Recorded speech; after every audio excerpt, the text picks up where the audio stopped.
suite de votre grand journal du soir sur Europe 1. On va parler avec votre invitée Nathalie de l'affaire des agressions sexuelles chez Uber.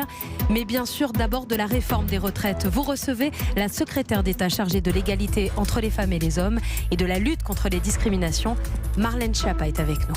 Bonsoir Marlène Schiappa. Bonsoir. Merci d'être ce soir à mon micro sur Europe 1. Après les avoir braqués, Édouard Philippe appelle cet après-midi un par un les partenaires sociaux. Pour leur dire quoi ?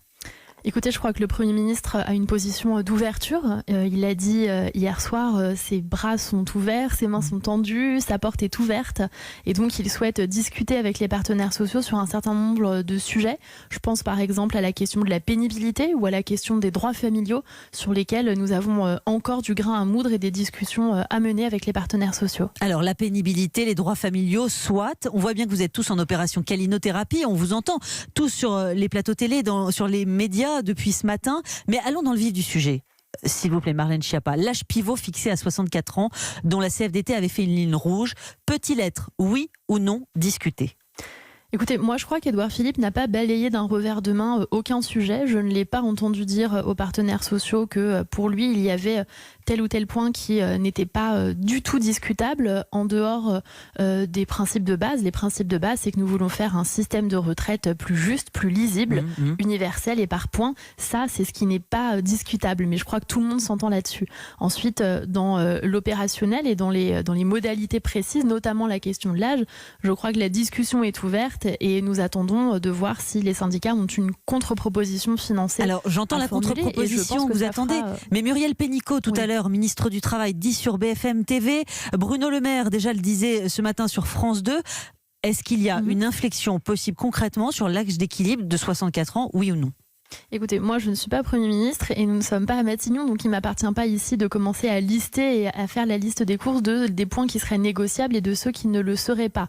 Ça appartient justement à la discussion, mais en tout cas sur l'âge, le Premier ministre a déjà dit oui, qu'il était prêt à bouger s'il y avait une autre proposition qui permettait d'arriver à un autre système d'équilibre des retraites. Et donc moi je crois beaucoup à l'échange, je crois à l'écoute, au dialogue, à la discussion, et donc je souhaite qu'une date soit maintenant trouver entre le Premier ministre et les partenaires sociaux et qu'on puisse de manière calme et raisonnable trouver un terrain d'entente sur cette question des retraites. Calme et raisonnable, dites-vous. Est-ce qu'on peut encore en être là quand on entend par exemple Yves Verrier pour Force ouvrière dire que si on ne recule pas, eh bien les trains continueront à être bloqués pendant les fêtes de Noël ?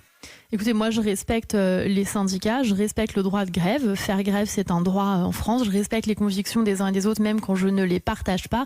Maintenant, je suis très attachée aussi aux fêtes de famille. Je crois que pour beaucoup de personnes, les fêtes de Noël, c'est un moment unique dans l'année pendant lequel on peut se rapprocher de sa famille et se retrouver pour une trêve ou une pause dans l'année. Et donc, je souhaite que chacun puisse passer un Noël calme. Tout le monde, mais est-ce qu'il y aura des trains et des métros ? Retrouver sa famille. Oui. Mais est-ce qu'il y aura des trains et des métros à Noël, Marlène Schiappa ? Tout le monde le souhaite, mais au final, vous savez, le juge de paix, ce sera les Français. Et je pense que les syndicats et Force ouvrière particulièrement en sont tout à fait conscients. Je crois qu'il est inutile de gâcher les fêtes de famille des uns et des autres, de gâcher le Noël des uns et des autres. Je pense qu'on peut tout à fait, même dans les guerres, il y a des trêves. Là, nous Marlène sommes pas dans une guerre, nous sommes dans une discussion. Et je pense que chacun peut respecter ce temps de fête également. La toile, le web est terrible, Marlène Schiappa, est remontée à la surface aujourd'hui. Votre tweet de mai 2015, après 50 ans, on n'embauche plus, mais le MEDEF veut que tu partes à la retraite à 67 ans. Pendant 17 ans, tu fais quoi ? Je vous cite, je cite votre tweet.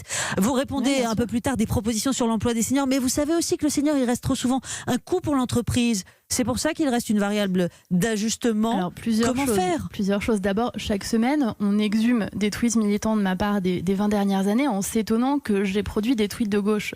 C'est pas un scoop, je suis de gauche, je le suis toujours. Je vais pas m'excuser d'être de gauche et je vais pas m'excuser d'avoir défendu les droits sociaux des gens qui travaillent et des gens qui sont à la retraite. C'est ce que je continue de faire au gouvernement et c'est la raison pour laquelle je suis très attachée à ce que dans cette réforme des retraites, on ait un âge qui ne soit pas allongé et notamment pour certaines femmes. Ça va permettre cette réforme de partir à 64 ans au lieu de 67 ans. Vous savez, il y a 40% de femmes qui touchent moins de 1 000 euros à la retraite avec cette réforme. Mais certaines femmes font leur carrière aussi en dessous du SMIC, Marlène Schiappa. Les aides à domicile, par exemple, un métier très pénible, au salaire très bas. Pourquoi ne pas universaliser les 1 000 euros pour tous alors ?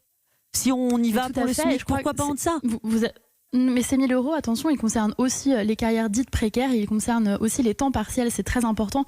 Et sur les points de pénibilité, vous avez tout à fait raison. Je crois que ça fait partie des discussions qui doivent se mener. Il y a un certain nombre de métiers dits du soin, dits du care, qui sont très féminisés, qui sont difficiles et qui doivent, à mon humble avis, rentrer en compte dans le calcul des pénibilités.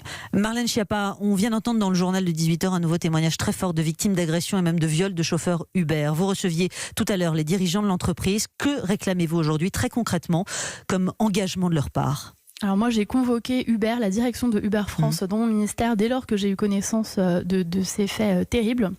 Je leur ai demandé plusieurs choses. D'abord, je leur ai demandé d'avoir un discours de vérité vis-à-vis des victimes de violences sexistes et sexuelles et de leur répondre. Parce que c'est assez terrible quand vous avez des femmes qui ont vécu ces choses, qui s'adressent à Uber et qu'elles n'ont pas de réponse satisfaisante.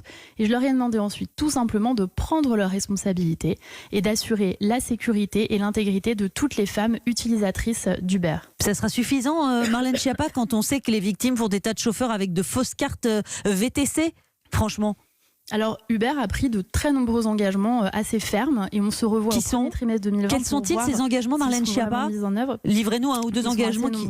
Quels sont-ils? Deux engagements qu'ils vous ont livrés?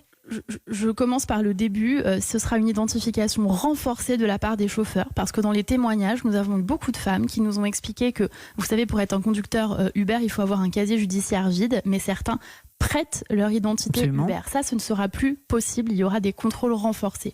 Ensuite, Uber mettra en place un accompagnement via l'association qui est le collectif féministe contre le viol, qui est dirigé par Emmanuelle Piette. C'est une référence de lutte contre les violences sexuelles et Uber prendra en charge financièrement cet accompagnement.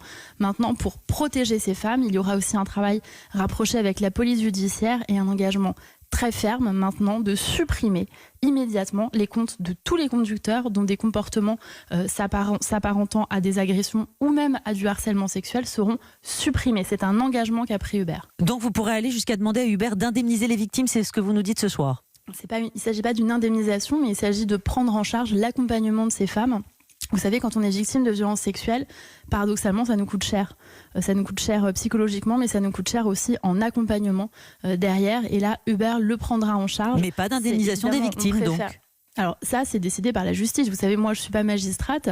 Chacun doit prendre ses responsabilités. Moi, je prends mes responsabilités en convoquant Uber et en demandant quelle application de la loi va être mise en œuvre.